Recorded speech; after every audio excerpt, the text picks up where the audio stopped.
If I had known what waited for me behind the doors of the 666 bar, I would have kept driving. No second thoughts. No looking back. But the thing about desperation is, it makes you blind to warnings that are painted in blood. I rolled into Millstone, Wyoming just as the sun dipped behind the mountains, bleeding orange into the sky. It was the kind of town you miss if you blinked too long. 2 gas stations, a crumbling diner, a few sagging houses, and a single glowing sign at the far edge of town. The 666 bar. Red neon buzzed and flickered like a dying firefly. Beneath it, a hand-painted sign read, "Help wanted, no experience necessary." It felt like fate, or maybe a setup. I was low on cash, lower on gas, and just about ready to sleep in my rusted-out Ford until someone called the sheriff to haul me off. A job, any job, sounded better than freezing to death in the back seat. I pulled into the cracked parking lot, gravel crunching under my tires. The bar looked older than time itself. Paint peeled off the walls in long strips. The windows were so dusty, I couldn't see inside. The heavy oak door leaned on broken hinges, like it was tired of holding back whatever lived inside. I took a deep breath, grabbed my worn backpack, and stepped out. The air smelled of sagebrush, dust, and something sharp underneath, like the scent of metal before a storm. Inside, the bar was dim and too quiet. A few figures sat hunched at the counter, nursing drinks without speaking. An old jukebox in the corner crackled static, but didn't play a song. A few ceiling fans spun lazily overhead, moving air that felt stale and heavy. Behind the bar stood a man in a black button-up shirt, sleeves rolled to his elbows. Tall, gaunt, skin stretched tight across sharp cheekbones. His eyes locked onto me the moment I stepped in, dark and unreadable. "You hear about the job?" he asked, voice low and dry like a rattlesnake's hiss. I nodded, suddenly unsure if this was the worst mistake of my life. "Name," he said. "Albert Reyes," I answered, my voice echoing too loud in the stillness. The man stared for a moment longer, then gave a slow nod. "David Langston," he said. "Manager. Owner. Judge and jury if it comes to it." He slid a paper across the counter, an application form, but half the questions were strange. "Have you experienced any unexplainable phenomena? Are you willing to follow all rules without question? Do you consent to working nights where you may not remember everything?" I blinked at it, my hand tightening around the pen. Every part of me screamed to turn around and leave. But hunger clawed harder than fear. I scribbled my name at the bottom. David smiled, a thin, humorless thing. "You're hired," he said. "Start tonight. Orientation's simple. Follow the rules posted in the back room. Follow them to the letter." Before I could ask what rules he meant, he tossed a grimy apron at me and turned away, leaving me standing alone under the flickering lights. Somewhere in the walls, I swear I heard something scratching, faint and frantic, like fingernails on wood. But when I looked around, the bar was silent. Too silent. And in the dim corner where the jukebox sat, I could have sworn, for just a second, I saw a shadow standing there, watching. Waiting. The staff room smelled like old cigarettes and something sour hiding under the floorboards.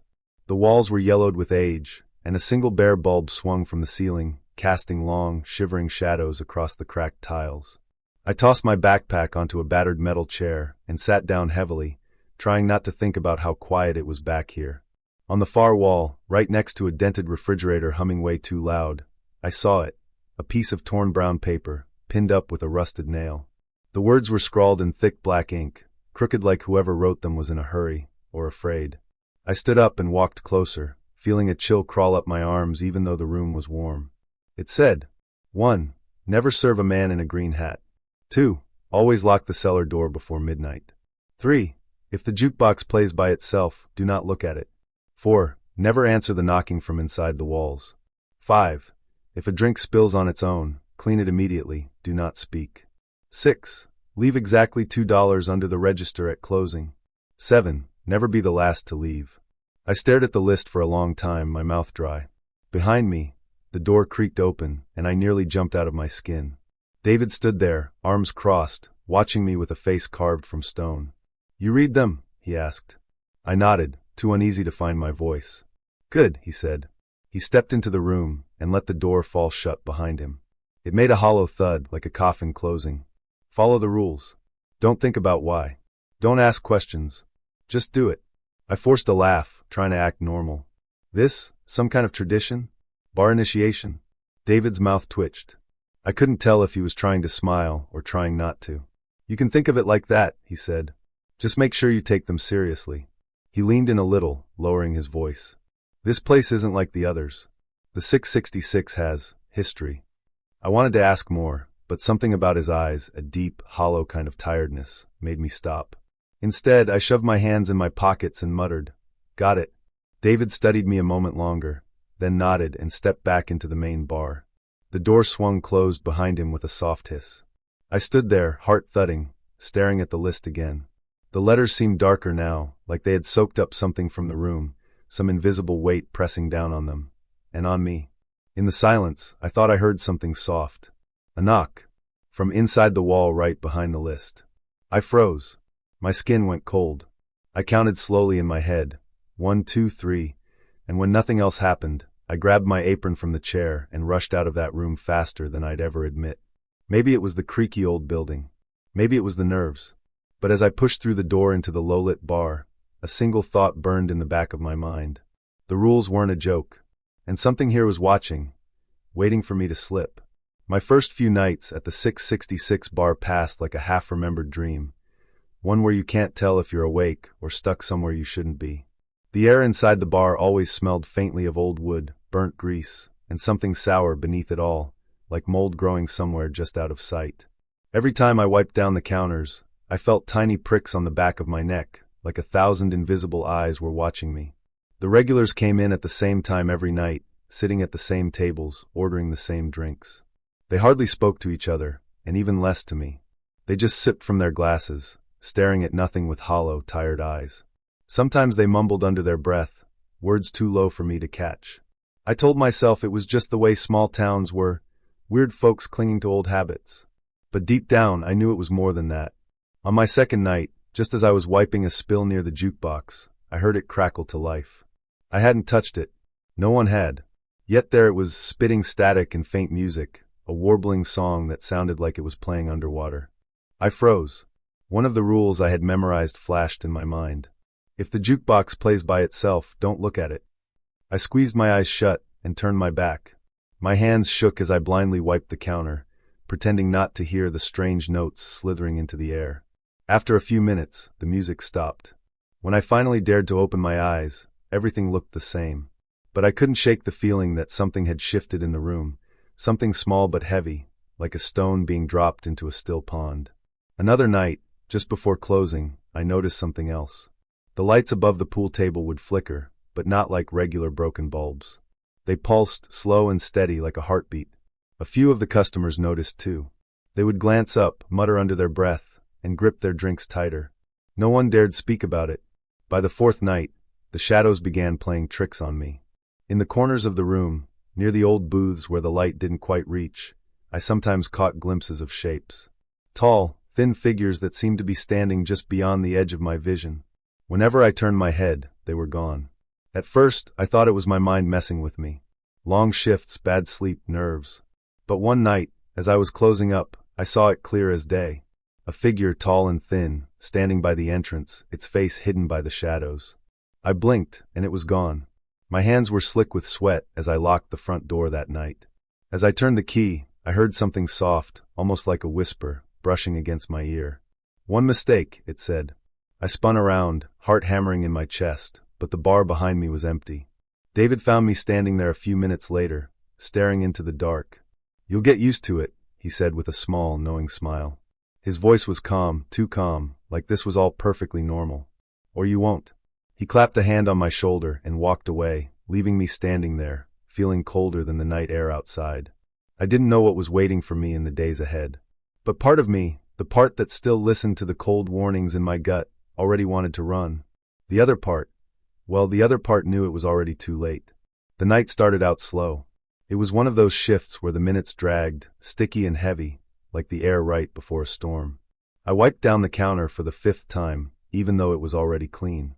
The neon lights outside buzzed like angry hornets, flickering in and out, bathing the cracked parking lot in sickly colors. Then the door creaked open. I looked up, tired and bored, expecting another regular with dead eyes and a heavy wallet. But this man was different. The first thing I noticed was his hat, a deep green fedora, sharp and clean, almost glowing under the broken lights. His face was pale, too pale, like a wax figure that had been left too long in the sun. His smile stretched wide across his face, a grin that didn't match the dead look in his eyes. My stomach twisted. I remembered the list of rules. Never serve a man in a green hat. He walked up to the bar, slow and smooth, as if he had all the time in the world. His footsteps didn't echo on the wooden floor like they should have. It was like he barely touched the ground at all. He sat down right in front of me and tipped his hat. "Evenin'," he said. His voice was smooth but dry, like sandpaper on stone. I nodded, trying not to stare too hard. My heart thudded painfully against my ribs. "What'll it be?" I asked before I could stop myself. My mouth moved without my brain's permission. It was like he pulled the words out of me. "A cold one," he said, grinning wider, if that was even possible. My hand shook a little as I reached for a bottle. I tried to think, maybe if I didn't serve him directly, maybe if I just left it on the counter, it wouldn't count. Maybe the rules had wiggle room. I popped the cap off, set the beer in front of him, and stepped back. Far back. He didn't touch it. Instead, he leaned in closer. The air around him felt wrong, heavy, too cold, like standing in the shadow of something ancient and hungry. "Much obliged," he said, and then he did the strangest thing. He stood up, tipped his hat again, and walked straight out the door without taking a single sip. The bar fell silent. Even the jukebox in the corner stopped its endless crackle. I could feel every pair of eyes on me. The regulars, the ones who never spoke, were now all staring.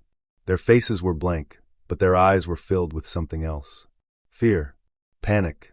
I swallowed hard. My hands were slick with sweat. Had I broken the rule? I didn't really serve him, did I? He didn't even drink the beer. That had to count for something, right? I wiped my palms on my apron and tried to shake off the feeling that I had just opened a door I couldn't close. That man's smile stayed burned into my mind, and I had a terrible, sinking feeling in my gut. Something had changed, and whatever it wasn't done with me yet. The night the footsteps started, I knew I had messed up. It was a slow evening at the 666 bar. Only a few regulars were nursing their drinks, lost in their own dark thoughts. The air was thick, almost sticky, like it didn't want to move. The jukebox sat silent in the corner, its screen flickering now, and then like it was breathing. I wiped down the counter for the third time, pretending not to notice the way old Curtis kept glancing at the cellar door. It was just a plain wooden door in the back, with a rusty metal handle. It looked harmless enough. But tonight, it felt like a loaded gun pointed at my back. The clock behind the bar ticked past midnight. That was when I heard it. Heavy footsteps. Slow. Measured. Coming from below the floorboards, from the cellar. At first, I thought I was imagining it. Maybe one of the pipes groaning, or the old building settling in the cold night. But no. The sound was too real. Too alive.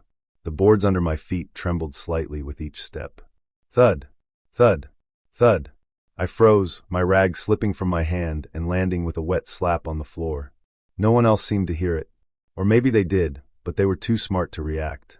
Curtis stared down into his whiskey glass like it held the meaning of life. The woman at the far table closed her eyes, murmuring something under her breath. Thud. Thud. Closer now. Right under where I was standing. I stumbled back from the bar, heart hammering so hard it felt like it was trying to break out of my chest. I looked at David, who stood near the jukebox, wiping a glass dry. His face was unreadable. He didn't even blink. The cellar door rattled in its frame, just a little like something was testing it. I swear I saw the handle twitch. I backed up farther until my calves bumped into a bar stool. I wanted to run. I wanted to sprint out the door and never look back. But my legs wouldn't listen. It was like the air around me had turned into syrup, holding me in place. The footsteps stopped. For a long, terrible second, there was nothing. Just the low hum of the jukebox and my own ragged breathing. Then came the whispering. I couldn't make out the words, but the voices slithered up through the cracks in the floor. Soft, wet sounds like lips too close to my ear. It felt like they knew my name, like they were trying to pull it from my mouth. Albert. I heard it then, clear as a bell. I jerked my head toward David, but he still didn't move. Didn't even look at me. Just kept wiping that damn glass in slow, lazy circles. The whisper came again, closer this time. A voice that wasn't a voice. It was like someone dragging nails over my soul. Albert, open the door. The handle on the cellar door twitched again, this time harder. It made a soft metallic clink that echoed too loudly in the stillness of the bar. I backed toward the front door, my fingers fumbling for the latch. I didn't care about my paycheck anymore. I didn't care about pride or promises. I just wanted out. But as I turned the handle, David's voice finally cut through the fog. "If you leave now," he said, not looking up, "it'll follow you." I stopped. My hand rested on the door, ready to push it open. I could feel the night air seeping through the cracks, cold and inviting. Freedom was just one step away. But something deep inside me, some old animal instinct, told me he was telling the truth. If I left, whatever was under that floor would come with me. I let go of the door. I stumbled back to the bar and sat down heavily on a stool, my hands shaking so badly they rattled the bottles nearby. The rest of the night passed in a slow, horrible crawl. The cellar door stopped rattling after a while, but the feeling didn't leave. It stayed wrapped around me, tight and choking. When the sun finally rose, I stumbled out of the 666 bar, blinking into the pale light like a man crawling out of a grave. I thought about quitting. I thought about packing my bags and getting the hell out of Wyoming. But something told me it was too late. Something had noticed me now, and it wasn't going to forget. I didn't sleep that night. The pounding on the cellar door had stopped, but its echo stayed alive in my mind, throbbing with each heartbeat. I sat at the kitchen table of the staff room, my coffee cold and untouched, staring at the peeling wallpaper like it could explain something to me. It didn't. The door creaked open, and David stepped in. His boots were dusty, his sleeves rolled up, arms thick with old scars. He didn't say anything at first. Just stood there, looking at me with those sharp, gray eyes that always seemed too old for his face. "You served him," he finally said, voice flat. I swallowed hard. My throat felt like sandpaper. "The guy in the green hat." David nodded slowly, like a man who had seen 1,000 mistakes happen the same way before. He pulled out a chair and sat across from me, folding his hands together on the table. "You broke one of the oldest rules, Albert," he said. "And now you woke it up." I leaned in, lowering my voice even though we were alone. "What do you mean it?" David didn't blink. "There's something buried beneath this place. Something ancient. Something that doesn't forget when it's disturbed." My skin prickled with cold, even though the room was warm. I tried to laugh it off, but the sound came out weak, like a dying bird. "Come on, man. You're telling me that serving a drink to some weirdo lets a demon loose." David's jaw tightened. His voice dropped lower, almost a whisper. "This bar ain't just a bar, Albert. It's a gate. These rules, they're not for us. They're for it." He pushed a hand through his messy black hair and leaned back, his chair groaning under the weight. I noticed the bags under his eyes, deep and dark, like he hadn't slept in years. "You break a rule," he said. "You give it permission. Permission to reach. To touch. To take." I sat back, my heart pounding so loud I could barely hear him. The memory of the green-hatted man's smile flashed in my mind. It hadn't been human. "Not really," David continued. "You're lucky it's still weak. But it's hungry, and it's been waiting a long time. Every crack in the rules lets it stretch a little more." I gripped the table edge, feeling the panic creep up my spine. "What do we do? How do we fix it?" David gave a short, humorless laugh. "You don't fix it. You survive it." He stood up, the chair scraping loudly against the floor. He stared down at me for a long second before speaking again. "Lock the cellar door. Follow every rule like your life depends on it. Because it does now." Then he turned and walked out, boots thudding heavily down the hallway. I sat there alone, the buzzing light above me flickering, the silence pressing down like a thick blanket. Somewhere deep below the bar, in the darkness of the cellar, I thought I heard something scratching. And this time it sounded closer. I'd heard the whispers for days. At first, they were just rumors, stuff I could easily shake off. But now, standing behind the bar on my shift, I couldn't ignore the feeling that something was wrong. The air felt thicker, colder somehow. The usual hum of the jukebox was muffled, replaced by an unsettling silence that sat on my chest like a weight. It wasn't just the atmosphere, though. It was the people. The patrons had grown even quieter than usual, their eyes darting around the room like they were waiting for something. Watching for something. And then there was the waitress, Maria, I think her name was. She'd been here every night I worked, always on her shift at the far end of the bar, quietly serving drinks. I hadn't thought much of her until tonight. She just vanished. One moment she was there, quietly wiping down the counter, and the next she was gone. No word, no goodbye, no nothing. The odd part was no one even noticed. Not a single person seemed to care that she was gone. They kept drinking, laughing in low murmurs, like it wasn't strange at all. I couldn't get it out of my head. Where had she gone? And why hadn't anyone questioned it? I tried to shake it off. Maybe she'd just taken a break, maybe stepped outside for some air. But as the night wore on, something in the pit of my stomach told me it wasn't that simple. A loud clatter of bottles broke me from my thoughts. I turned to see one of the regulars, old Curtis, knocking over a glass. His hand was shaking. I gave him a quick look, trying to catch his eye, but he didn't meet my gaze. Instead, he looked down at his drink, muttering something under his breath. I leaned across the bar. "You okay, Curtis?" His eyes flickered to mine for just a second, then darted away. He didn't answer, but he didn't need to. There was something in the way he looked at me, something dark and filled with warning. I was about to ask him again when a sudden chill hit me, colder than before. I glanced at the door to the cellar, the one that always stayed locked, the one that David had made clear was not to be tampered with. But tonight, for the first time, I noticed something strange about it. A faint, wet stain had appeared at the bottom of the doorframe, like something had been pushed against it from the inside. I swallowed hard, trying to dismiss the thought. It was probably just the wind, or a leak from the pipes. But as I stepped closer, I noticed something else, faint, jagged scratches in the wood, like something had been clawing at the door from the other side. The realization hit me like a punch to the gut. I had seen those scratches before, in the back room, on the walls, on the cellar steps. But they had always been hidden. A shadow in the corner, a passing thought. Not anymore. A low, hollow sound came from behind the door, something shifting, dragging, scraping. My heart skipped. I didn't want to look, but I couldn't look away. The bar was suddenly too still, too quiet. I could hear the heartbeat in my ears, feel the sweat on my skin. Then the jukebox hummed to life. I froze. The music was faint at first, barely audible over the silence. But as it grew louder, I could hear the song, something old, something wrong.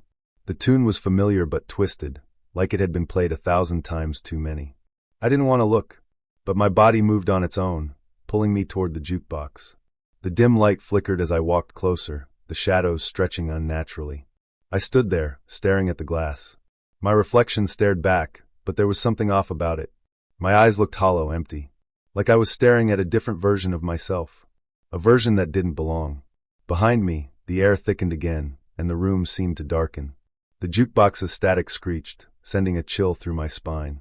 I could almost feel the weight of eyes on my back. I jerked away from the jukebox, heart racing. My breath quickened. I turned around, but no one was looking at me. They were all still, unmoving, like they didn't even see me. Or maybe they were waiting. Watching. I spun back toward the cellar door, but now the wet stain had spread, dripping down in slow, steady rivulets. The scratches were deeper. And just then the door creaked. Slowly. Reluctantly. Something was pushing against it. Something was coming. I had to get out, but I couldn't move. It was like my feet were glued to the floor, and the more I tried to step away, the harder it became to breathe. The air was thick with the smell of something metallic, like blood or iron. I looked around the room again, desperate to find someone who could explain what was happening. But Curtis was gone. So was the rest of the staff. The bar was empty now, except for me, and the shadows creeping in closer. The patrons had all vanished. Except for one. The man in the green hat. He was sitting in the corner, as if he'd never left. His smile was wide, far too wide, stretching across his face in a way that felt wrong, unnatural. And then, he looked straight at me. "Too late now," he whispered. And that's when I understood. The rules. The breaches. They weren't just stories. They were real. And I had broken one. I had just signed my own death sentence. I could feel something change the moment I spoke to Curtis. He wasn't like the other regulars. He wasn't afraid of the dark corners, or the strange rules hanging on the wall. He seemed like he had been here too long to care, or maybe he just knew something the rest of us didn't. It was a slow night. The bar was empty except for a few patrons who didn't seem to mind the cold draft that crept through the cracked windows. I had just finished wiping down the counter when Curtis slid onto a stool, his thick, calloused hands rubbing together, like he was trying to warm himself. "You're new here, right?" he asked, his voice low, almost hoarse, as if he had been using it too much over the years. I nodded, giving him a tired smile. "Yeah, just started last week. The place is different." He chuckled, a dry sound that didn't reach his eyes. "Different? Son, you've got no idea." He paused, his gaze shifting over to the back wall, where the list of rules was pinned. "You know why the rules are there?" I leaned in a little, keeping my voice down. David never really explained it to me. He just said, well, he said they're important. Curtis gave a sharp laugh, almost bitter. "Important? That's one way to put it. But you're right, he didn't tell you much." Nobody tells you much around here. You just figure it out, or you don't. And if you don't, well, you end up like the rest of us. I felt a cold shiver crawl up my spine, but I tried to hide it. What do you mean by that? Like, the rest of us? Curtis leaned in closer, his breath smelling faintly of whiskey, and something else I couldn't quite place. This bar, it's not just a bar. It's a door. A barrier. You break the rules, and you open that door. And once it's open, there's no going back. I felt a flicker of doubt. What kind of door? He didn't answer right away. Instead, he glanced at the cellar door, as if expecting something to happen. Nothing did. But still, his eyes were wary, watching it like it might move on its own. The kind of door you don't want to know about, Curtis muttered, shaking his head. It's old. The bar was built on top of it, but it's been here long before that. Long before any of us. People around here, they think the land's cursed. They've got it all wrong, though. It's not the land that's cursed. It's the bar. I stared at him, trying to piece together what he was saying. So what? The rules, they keep the door shut. He nodded slowly, his eyes dark, like he'd seen too much to care anymore. Exactly. But not just any rules. These rules were written by the first owner. They're a part of what keeps, whatever's in that cellar, where it belongs. You break them, and the door opens.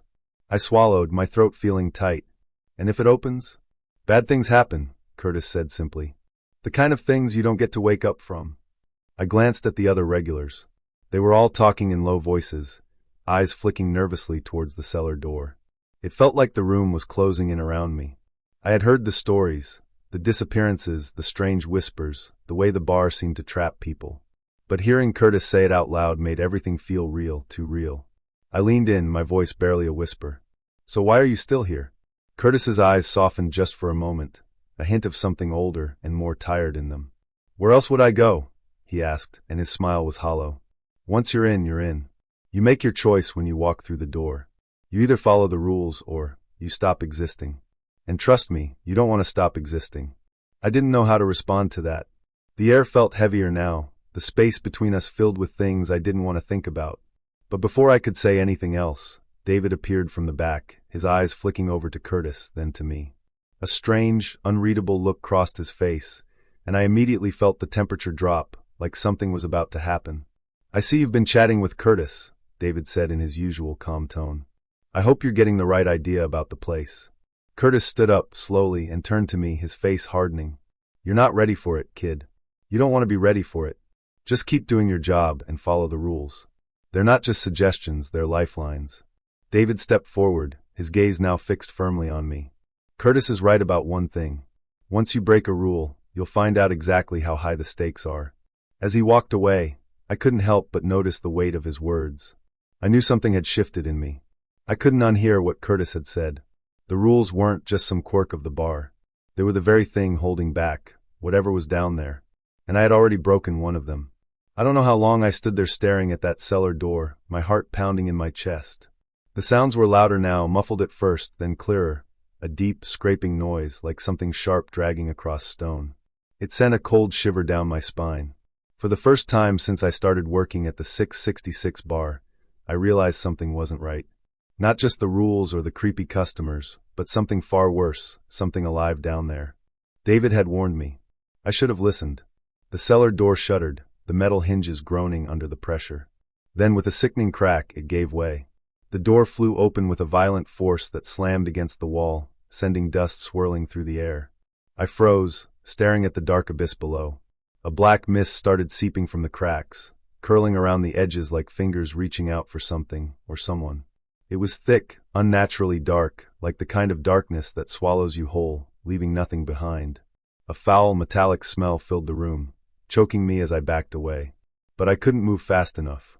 From the depths of the cellar came a sound that made my blood run cold. It was low at first, like a hum, almost a whisper. Then it grew louder, a cacophony of scraping, thumping, and the sound of bones shifting in ways they shouldn't. Something was down there, something huge, something hungry. I glanced toward the bar. The patrons had gone silent, their eyes locked on the cellar, their faces pale. David stood at the far end of the room, his face unreadable, as if he knew exactly what was about to happen. He didn't even flinch as the mist rose higher, swirling like a storm. You know what you have to do? David's voice cut through the silence, as calm as ever. His words felt like a cold slap in the face. Seal it before it's too late. Seal what? My voice was barely a whisper, barely a sound in the chaos that surrounded us. What the hell is that thing? David took a slow step toward me, his eyes locked onto mine, steady, unblinking. You've already broken the rules. There's no going back now. The creatures in the mist began to take form. At first, it was hard to make out their shapes. They were shadows, flickering in and out of the darkness. Then slowly they started to emerge. Long, twisted limbs with hands that looked like claws, their skin slick and gray, their eyes glowing faintly with an otherworldly light. They were like nothing I had ever seen before, a nightmare made flesh. I stumbled back, my hands trembling. This wasn't a joke. The rules weren't some sick game. This was real. This was death, crawling out of the cellar and into the bar.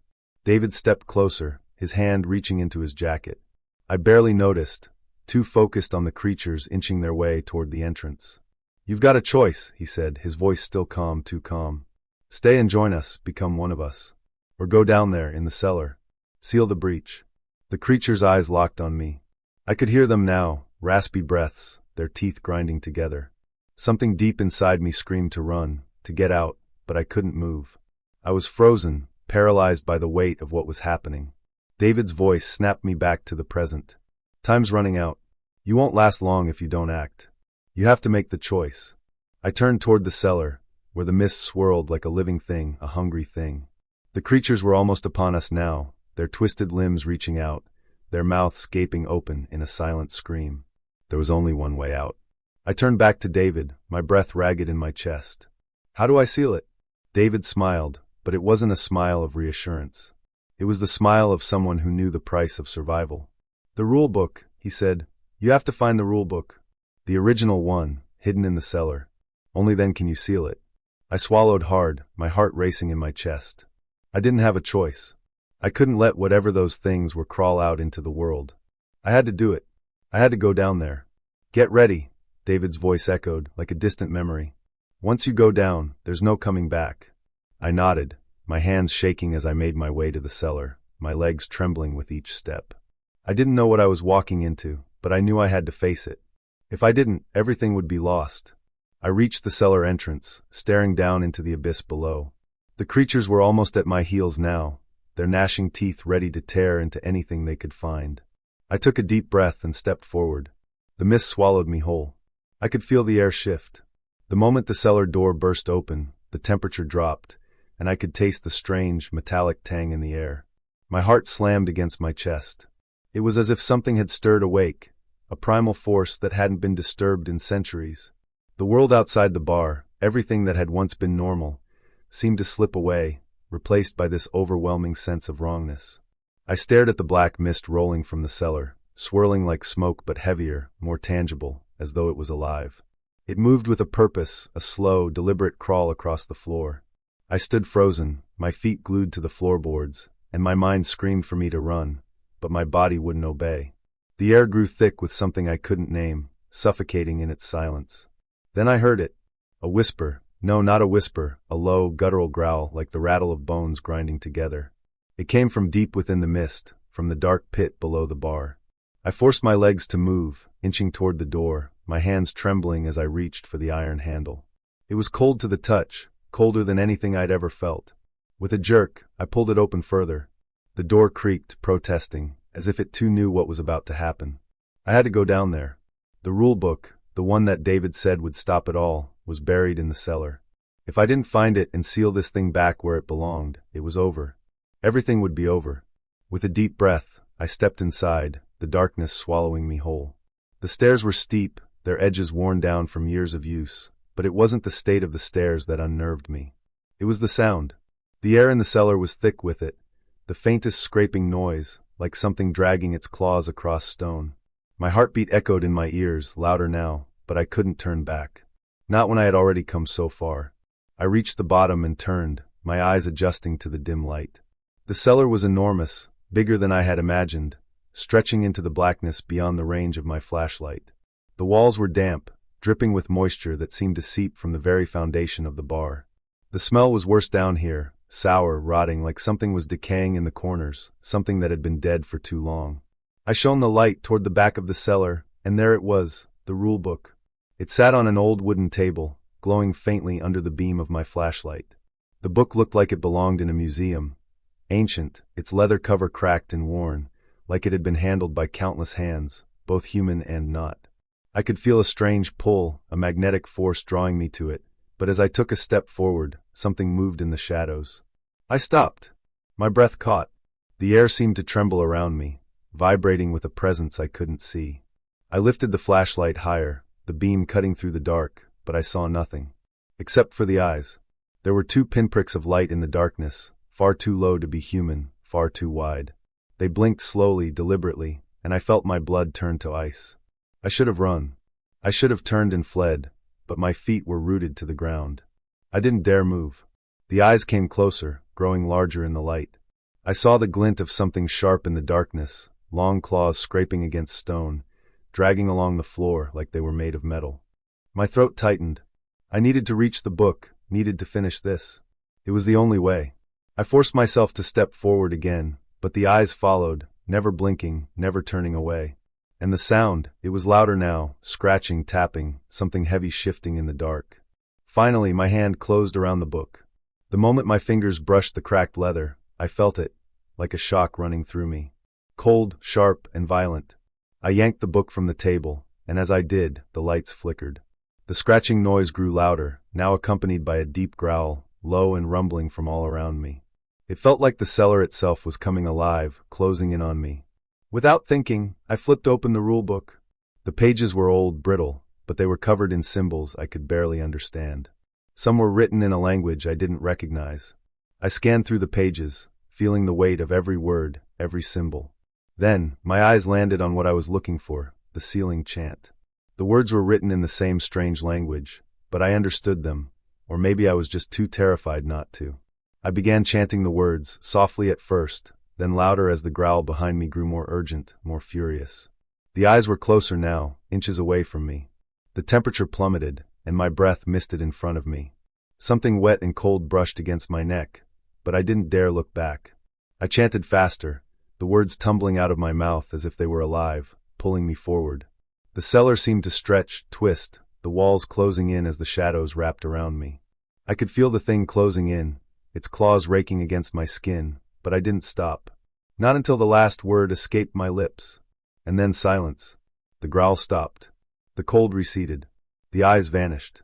I stood there in the dark, gasping for air, the rulebook clutched to my chest. The cellar was still. The thing was gone. For now. But I knew it wouldn't stay sealed forever. It never did. I was standing in the darkness of the cellar, trembling, sweat dripping down my face despite the chill that had settled in. My heart pounded so loudly in my chest that I thought the creatures would hear it and come for me. The walls of the cellar were damp, the air thick with the smell of mildew and something older, more ancient, something that tasted like death. The book was in my hands now. The rule book. Its pages were yellowed with age, stained with something that made me want to gag every time I touched it. I couldn't read much of it, just fragments of cryptic words, twisted phrases, and symbols that I couldn't make sense of.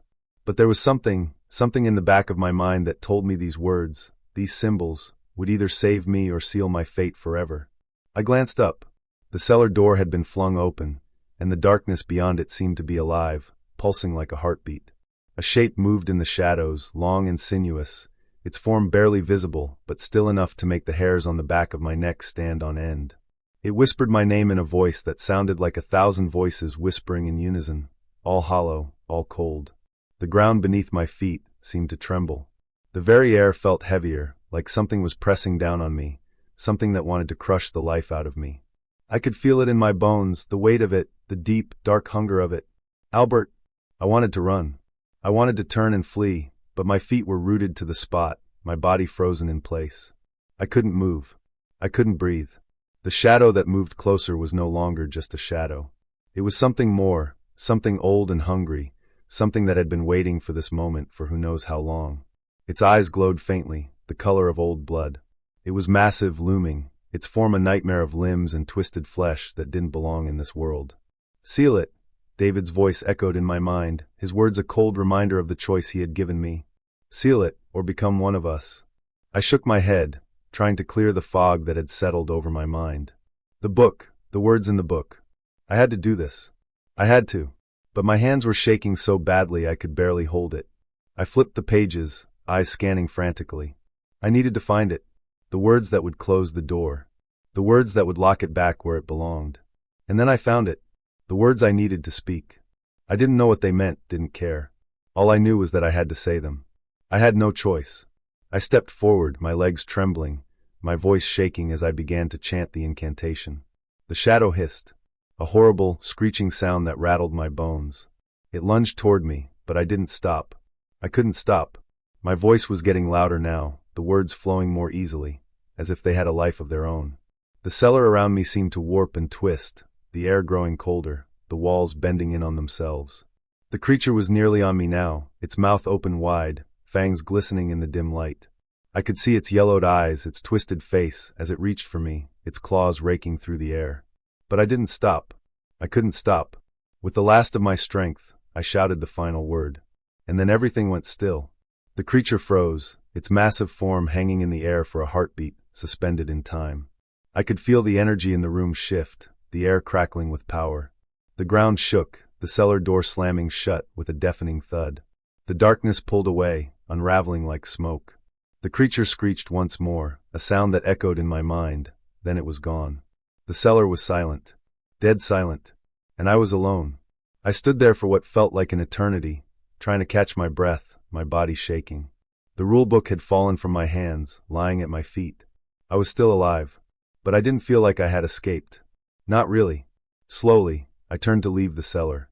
The door creaked open with a groan, but I didn't want to look back. I didn't want to see what I had just sealed away.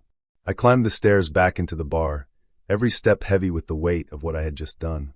The lights flickered above me, casting shadows that seemed to reach for me. The bar was quiet now, as if nothing had happened. As if it was all just a bad dream. But I knew it wasn't. David was waiting for me at the bar, his cold eyes watching me with that same unsettling calm. He didn't say anything. He didn't need to. I could feel it. The door had been sealed, but I was no longer the same person. I had stepped into something far darker than I had ever imagined. And I was bound to it now. To the 666 bar. Forever. David slid a new apron across the bar towards me, the cloth feeling heavier than it ever had before. A silent acknowledgement. A recognition of what I had just become. "You made your choice," he said, his voice soft, but with that same cold edge to it. And I knew then that there was no going back. The hum of the fluorescent lights above me was the only sound in the bar, but it felt too loud, too heavy in the silence.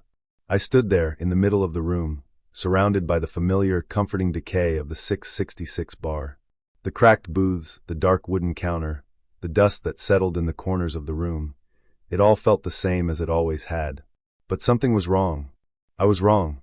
David stood behind the counter, his hands folded neatly in front of him.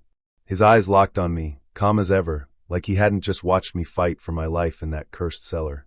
He hadn't just seen me tear the rulebook open, each page bleeding secrets into the air, with the creatures of the bar circling me like hungry wolves. But now, he looked at me like I was the same old Albert, the one who'd walked in here just a few weeks ago, a desperate soul looking for a paycheck.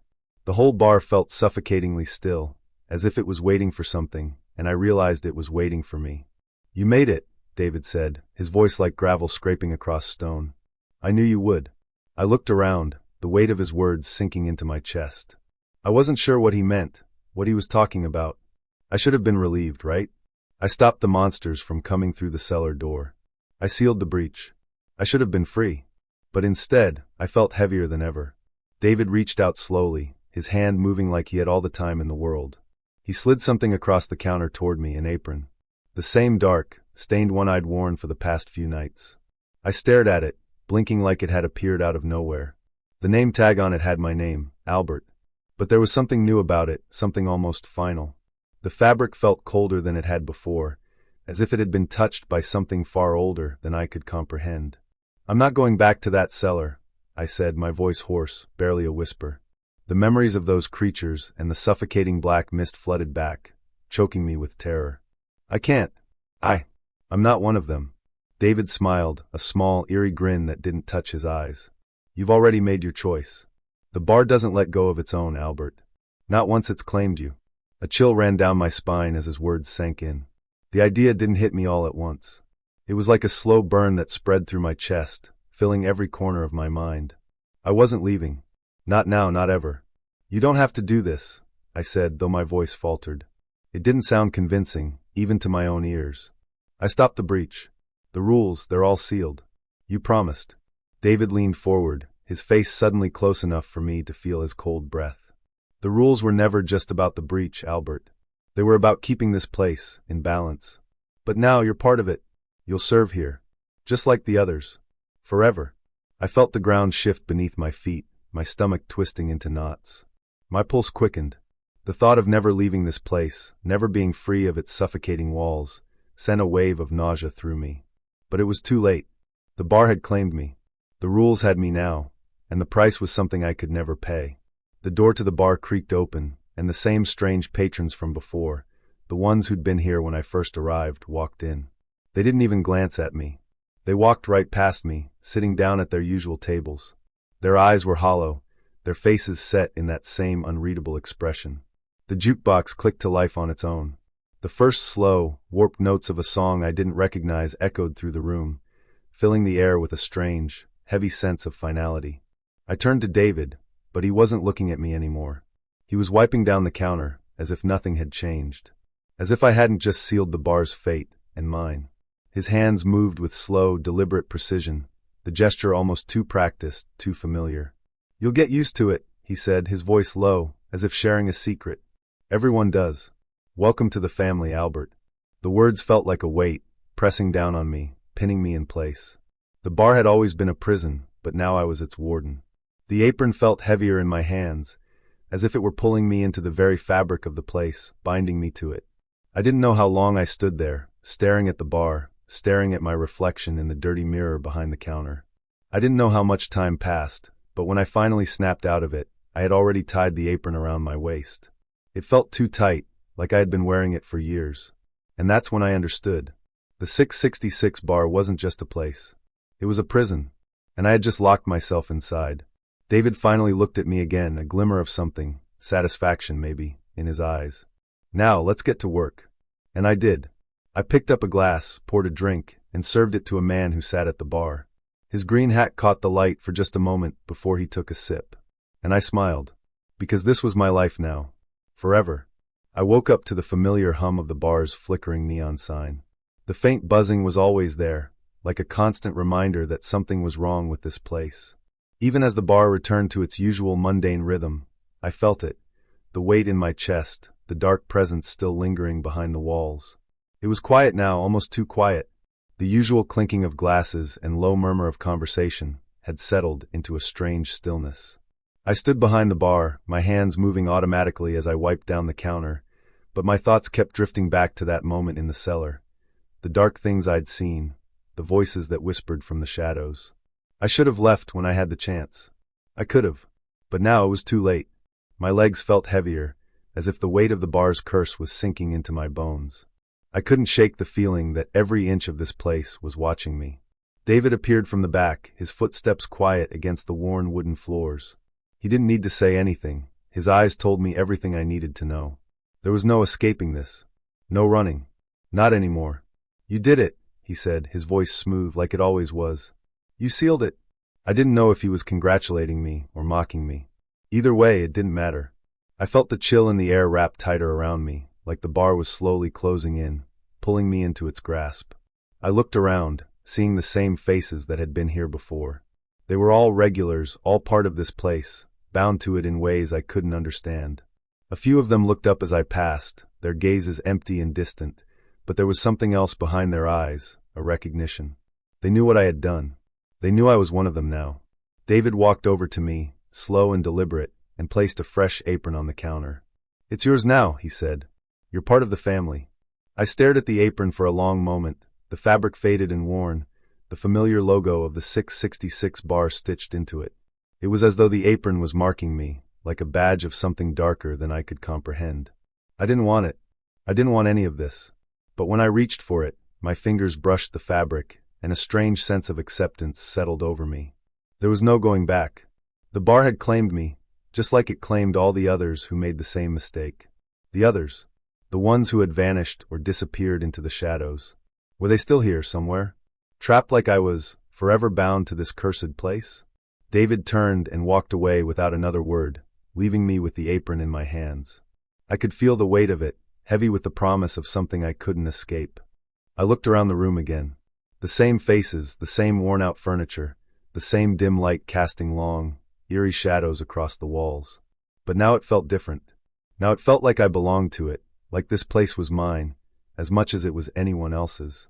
And I knew that no matter how much I wanted to leave, no matter how much I wished I could walk out those doors and never look back, there was no escape. I was here now. The bar had me. It had always had me from the moment I first stepped inside. As I tied the apron around my waist, I could feel something shifting inside me, like I was being slowly absorbed into the very fabric of the bar. The lights flickered again, the jukebox hummed to life, and the door creaked open with a groan. I stood there for a moment, frozen, but then a voice broke the silence, a voice I hadn't heard in a long time. "Welcome to the family," it said, though I knew it wasn't David's voice. It was something else, something older, deeper. And as I looked out across the room, I realized with a sickening certainty that I was no longer just a waitress. I was part of the bar now. Forever. The 666 bar had claimed me, just like it claimed all the others. And I would never leave. Not alive, anyway.